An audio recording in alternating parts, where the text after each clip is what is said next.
nasa field ako. Hindi ako nagpapara ng bus, ng mga for hire. Okay. Ang gusto ko, private at saka government. Kasi yung mga red plates noon, yung mga driver, kumpiyansa. Kahit non-prof ang lisensya, tandaan yan.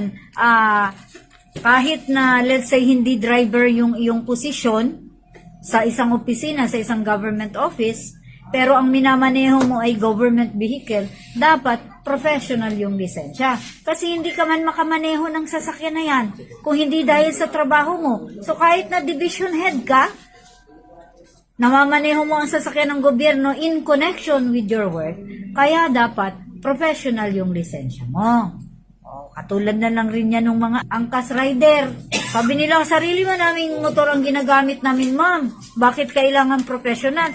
Tumatanggap kayo ng bayad out of your service na ihatid mo yung customer mo or yung nag-book sa'yo. So may tinatanggap kang bayad, ginagamit mong panghanap buhay ang lisensya mo. So kahit na sa'yo nakapangalan ng motor at private yon, kailangan professional ang lisensya.